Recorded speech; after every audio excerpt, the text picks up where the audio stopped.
Hey, Disc Golf. This is Steve, and I'm here with 22-time world and national champion Scott Stokely. He also held the world distance record and is the most handsome disc golfer I've ever seen play. Godzilla.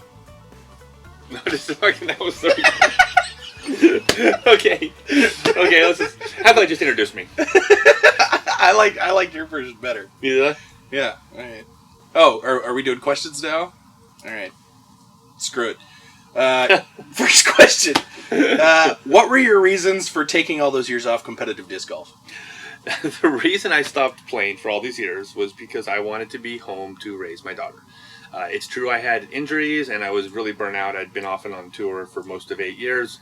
I'd been playing for like 20 years at that point, but I wanted to be home to raise my daughter, and it was the best decision I ever made. Awesome. User Poke It With Sticks asked a whole bunch of questions, so let's get to as many of those as we can. What shots did you work on the most when you got back into disc golf? I mostly worked on backhand, putting, sidearm, thumber, rollers, grenades, everything. I forgot how to play when I came back. What's your favorite MVP disc?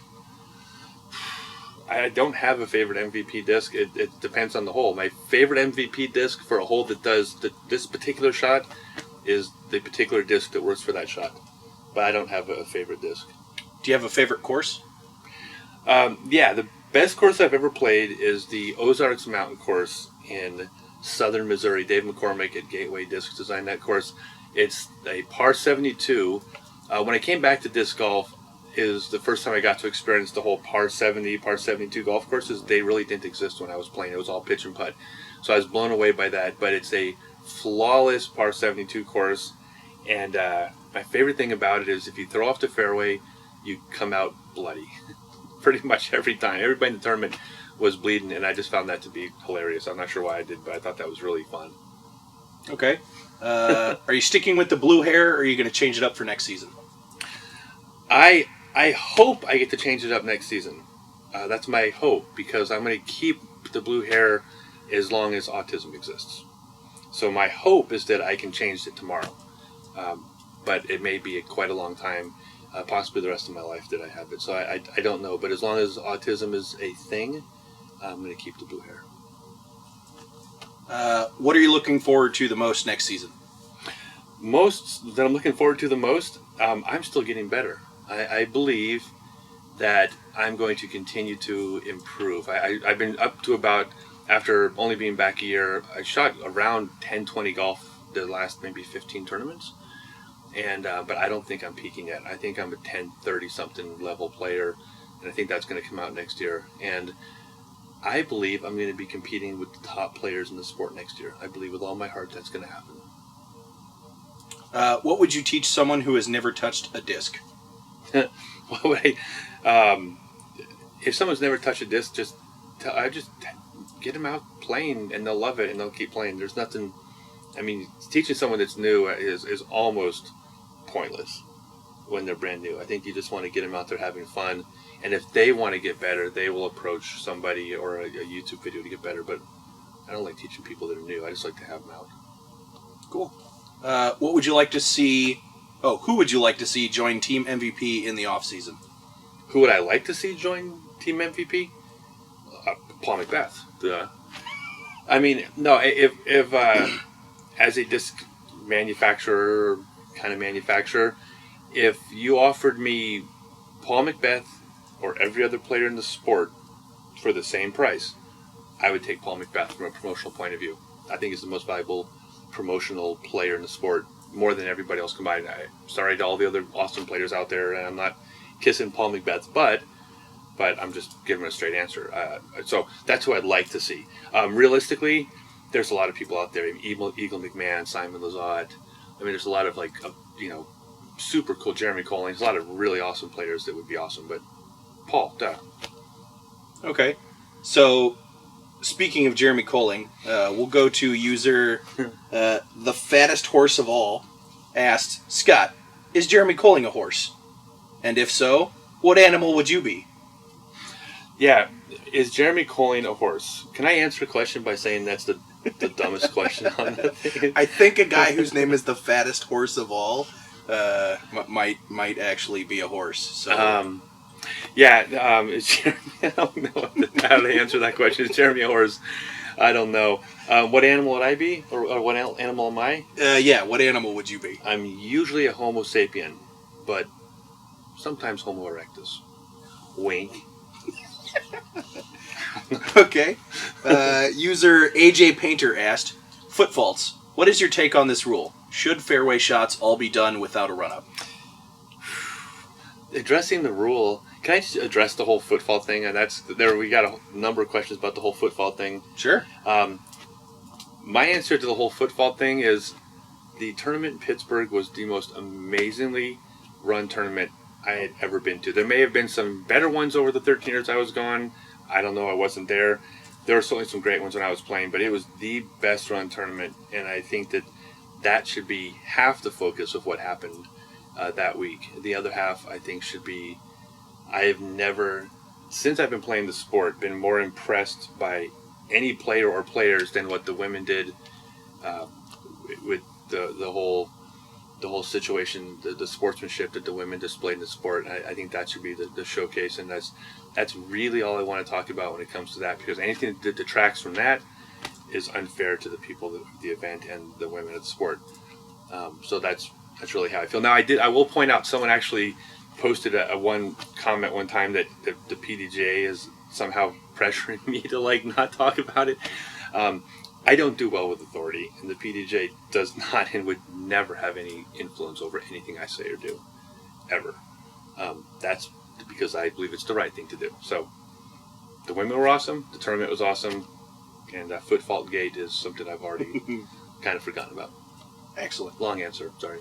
No, that's fine. It's your AMA. I think you can be long-winded.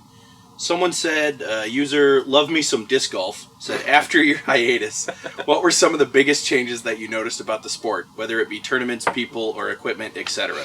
By the way, I'm glad you're back. Yes, I'm glad to be back, too.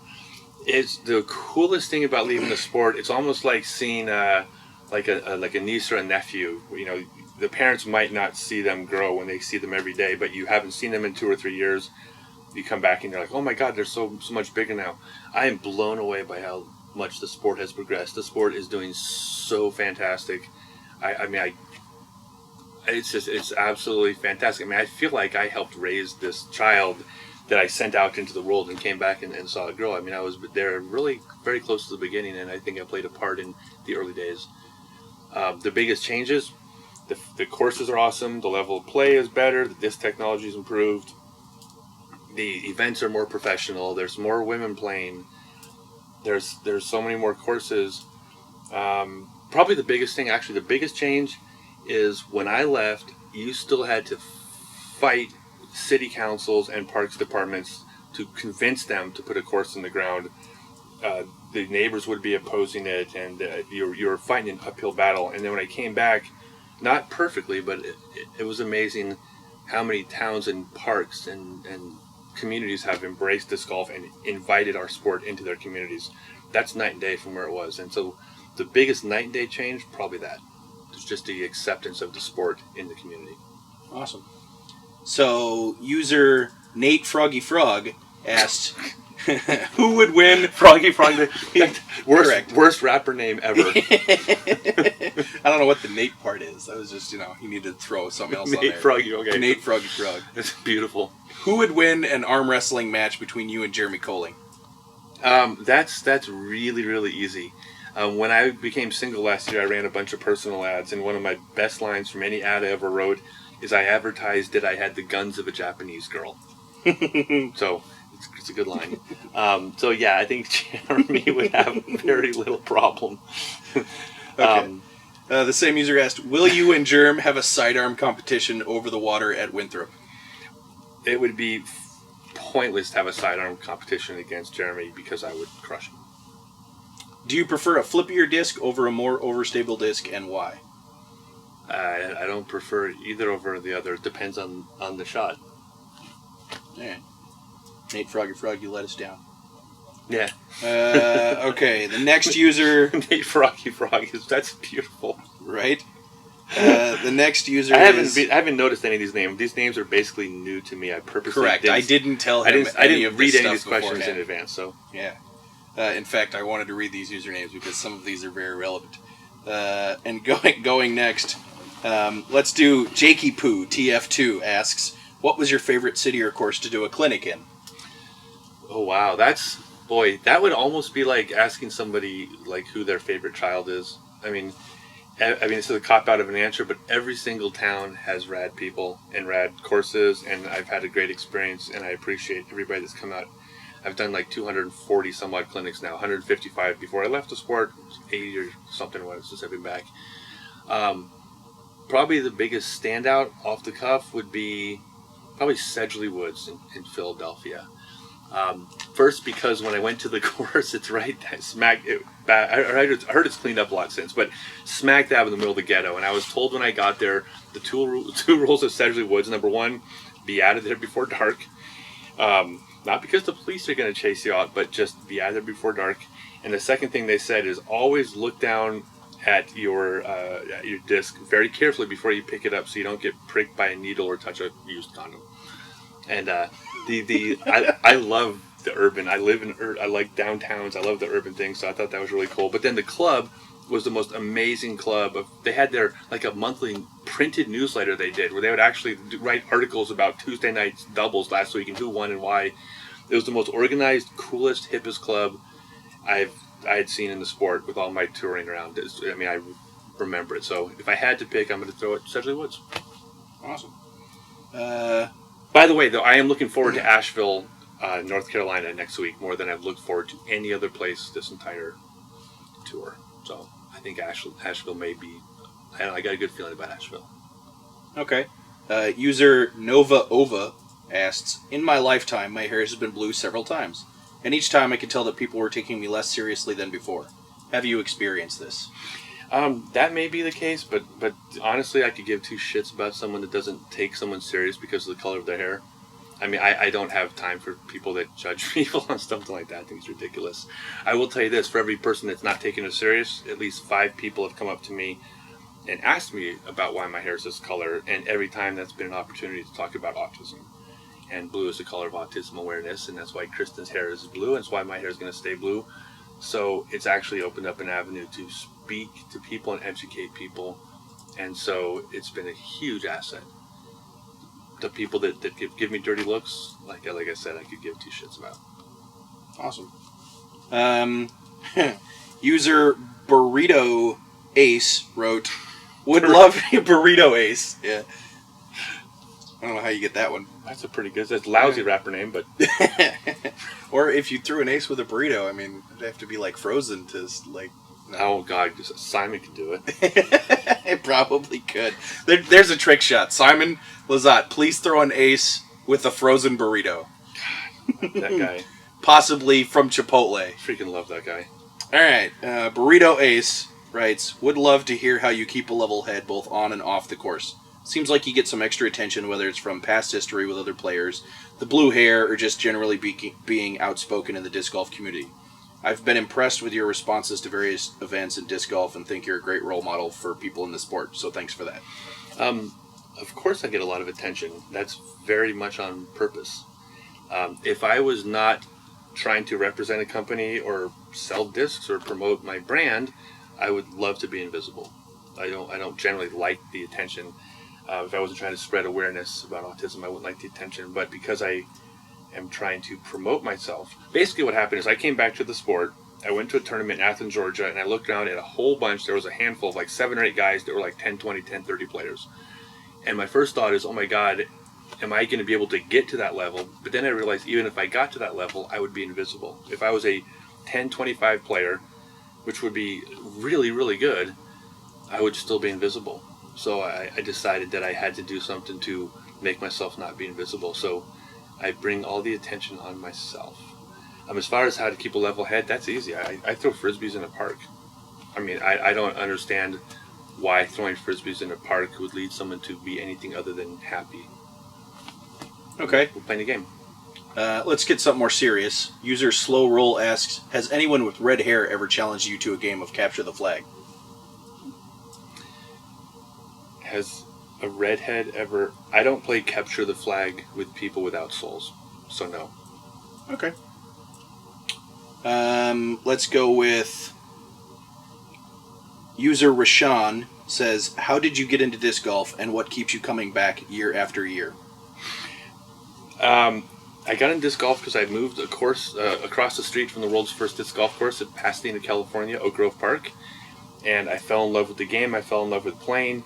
But that's not why. The reason why I played, because I got... The game of disc golf, I love the game, but it's always been a means to an end. It's a way to travel. It's a way to be part of the community. It's a way to make a living without having a boss or a punching a time card. It's brought all these other things to my life. But the game itself, I enjoy, but in my free time, I don't play disc golf. I mean, if I had a week's vacation, I'm going to go scuba diving, or I'm going to go somewhere with Kristen into a cabin somewhere. I'm not, it's not my favorite pastime in of itself. I love the game, but I love the sport and the community the most. I got back into it because I told this story before, but I went through a horrible divorce about 1.5 years ago after I hadn't played disc golf for like 13 or 14 years. And I was in a horrible, horrible low place. I was in the worst place in my life for about 8 months. I mean, not any worse than anybody else who's gone through a divorce. I'm not comparing it, but if you've been through something like that, it's the lowest I've ever been. And I lost my identity. I had no self-esteem. I mean, I thought I was the biggest piece of shit in the world. A lot of people going through divorce kind of have those types of thoughts. And when I got back into disc golf, because I just kind of wandered into a company called Fly Green in Denver, and all of a sudden they're like, oh my God, we signed our autograph, we signed a disc, we got your poster on the wall, oh my God, you're Scott Stokely, you taught me this, I used to look up to you, and all of a sudden I got my self-esteem got a boost, basically. I was loved by people, and I realized that I got my identity back. And so in a large sense, disc golf saved my life. And so when I came back, that's why I got this, by the way, my disc golf. This is my wedding ring to the sport. Oh, we want to zoom in? This is my wedding ring to the sport. This is my way that I'm promising the sport that I'll never leave her again. And that's why I came back. I kind of got off track there a little bit. But so what I get out of the sport now, more than anything else, is the community of people who love and respect me and make me feel like this person that I want to be. The sport makes me feel that way. Now, I think I earn it with my actions as well. But so yeah, that's what I get out of it. And I get to travel with Kristen and have fun. And it's really cool not to have a boss or a job. That's awesome too. So I think I got way off track there. But that's no, I think it's great. Is it? Okay. Yeah, absolutely. User Lurch737 writes, what kind of dye do you use for your Smurf hair? What kind of dye do I... It's argan oil from Sally's? Argan oil from Sally's. I've used Manic Panic. I used to use punky colors. I've had my hair every color that there is at one time in my life. But I think it's midnight blue. Yeah, but now it's midnight blue. But we changed different color blues, so we experiment. Okay. User Hartman74 asks, is it easier to play a round of disc golf with blue hair or dressed up as a zombie? Some of these are pretty serious questions. Pretty serious question. Yeah, oh yeah, it's definitely. I love playing disc golf with blue hair because it brings attention to autism, and then I can talk about that. It's been the best thing I could have done for my career. Well, one of the best things, I should say. Not the best, but it's been great. All right. User Eloquent Monster asks, how tall are you? What's the best advice for a forehand? Keep it up, man. Edit, left out a word. I just left that part in there. Oh, okay. I'm 6'7". Best advice for a forehand? Forehand. There's no one piece of advice for the forehand. There's a lot of components to the technique. Go look up one of my clinics on YouTube, and there's going to be... I mean, I can't give you one tip. I mean, there's a step-by-step mechanics of throwing it, but I have it all online. So sort of a bit of a cop-out of an answer, but there's not one tip. Sure. User Koluk43. Nope, back up. I do have one tip. Most common question I get with the sidearm is, what's your sidearm disc? And my answer to that question is, that is the exact same question as me asking you, what's your backhand disc? You don't have a backhand disc. You have a full arsenal of discs because there's a lot of shots that have different flight paths, different trajectories that are necessary. So you have a whole bag full of discs. So every disc in my bag is a sidearm disc as well as a backhand disc. So the biggest advice, don't get locked into a disc. Learn how to throw every disc in your bag, including your mid-range discs and your putters. It has nothing to do with technique, but learn how to control all of your discs for all those different shots where you want the reverse spin. All right. User Siflick asks, please do a YouTube video on how to throw thumbers. Yes. How do you answer that? All right, let's go to user Koloic43 again. Is Punderson really the best wooded course you've ever played, and why? Punderson is the best wooded course I've ever played. It is. And the reason why is they have 18 holes, 3 sets of tees, and there's not a single luck shot on the course. Even the best wooded courses out there have always inevitably have at least a couple holes where it's like hope and a poke, a luck shot. You got to hit a gap 6 feet wide, 250 feet down the fairway. That's luck. Punderson has 0 luck shots on all 54 holes on the course, and that's why I think it's the best wooded course I've ever played. Awesome. The next question is from, I think it's supposed to be taken, but it's like T4NKD, one of those people. Scott, how important do you think creating more challenging holes and making par harder to achieve is to the future of the sport? Do you think watching players shoot a -10 round is bringing more attention or more spectators or turning people away? I think what brings the spectators in is allowing the pros the ability to showcase their skills, but I think it's also important that you showcase skills that translate to a larger audience. Really technical wood shots are so impressive and so amazing, but sometimes only the better players, not even rec players, only the better players appreciate what the top guys are actually doing. It doesn't translate. If you want to, for more of a mainstream audience, you need more open shots, you need long shots, you need visually spectacular shots. And a wide open shot over the water looks awesome to spectators. It might be a completely boring hole to a pro, but that's it translates. So I think you want to showcase things that the common person or the recreational player can actually understand, and that's not technical shots. That's big shots. Awesome. All right, we'll do a couple more here really quick. User Mobius, another one of those like numbers and letters and stuff like that, writes, Scott, it is brilliant to see a Masters age player make a real run for the top. Guys like you and Barry and Ken and Johnny are an inspirational for us old geezers. Can you tell us, how much slower and weaker are you now than when you were in your prime? Could you throw over 200 meters today? How much of a handicap is it to be as old as the dads of today's pros? I could not throw 200 meters today. I am absolutely weaker, much weaker than I was before when it comes to distance. I threw 91 miles an hour with a golf weight disc back in 1998. I think I throw around 80 miles an hour today. So that's significant. That's 100 feet off the same disc. So yeah, I'm completely weaker than before, no question. And it doesn't help that every 13-year-old kid out there throws 500 feet. Yeah, that also makes me feel bad. So don't you ask what advice I can give? Or something like that. Yes.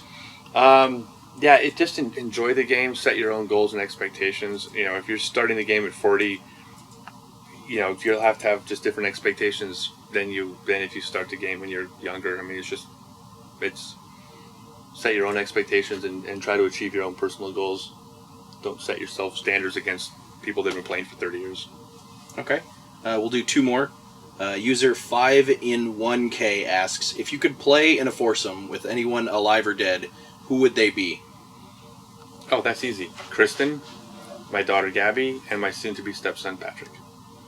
But if I had to give a golf answer, maybe you're looking for, I would say, number one, I'd want Paul McBeth, obviously, because that would mean I'm on the lead card. I would want to play with Eagle McMahon because he is my favorite player on tour. Yeah, he's pretty cool. He's sick. He's got the best attitude in the world. I'm a huge fan. He's the future of the sport. And Simon Lizotte because he most reminds me of me when I was younger. Although I will tell you, I would also, because of there's backups, I would want Jeremy Koling, Drew Gibson, Matt Dollar, and Jonathan Baldwin on the second card so I could hang out with those guys during backups. Awesome. And then the last question, user Carl Rolf asks, what discs are currently in your bag? I am throwing, other than putters, I am throwing all MVP discs. This is not a segue to an ad, but I have found them to be the most amazing discs, and I've thrown everybody's stuff, and I think they're doing something different with the overmolding that allows them to actually be different, and I believe that they're better, and they haven't really cultivated the top pro market and made these offers, and that's why you're not seeing some of the top pros throwing them, but I think they're making the best discs. So I'm throwing the Phase, the Photon, the Wave, and the Theory are my 4 primary discs. That's what I shot a 1072 and a 1060 with when I won my A tier in the Open Division. I'd like to also point out that tournament, the other 4 guys in the final 9 were 18, 19, 19, and 22. So I kind of just, I don't know why I want to point that out, but when you're old, that's what you like to point out. And anyways, that's what was in my bag when I won my A tier. Awesome. Anything else you want to say before we sign off? Yeah, come to one of our clinics, and if you know anybody with special needs, autism, Down syndrome, at every clinic I do for the rest of my life, this is my promise forever, I will be there at least an hour early before every clinic to work one-on-one for people with special needs that the clinic itself doesn't work for. I believe, and Kristen is with me, that disc golf should be inclusive and not exclusive. And the clinics themselves are kind of exclusive because they don't really work if you're deaf or if you have autism or even severe ADHD and you're a kid. So, special needs, bring them out early. I'll work with them one-on-one. It's free for them, their families, their mentors, everybody. They're just bring them out, and I'll adapt a game of disc golf to anybody you bring out, I promise. And that's the biggest thing I'm interested in right now in disc golf. Awesome. Well, thank you very much, Scott. It's good having you. Thank you. Bye.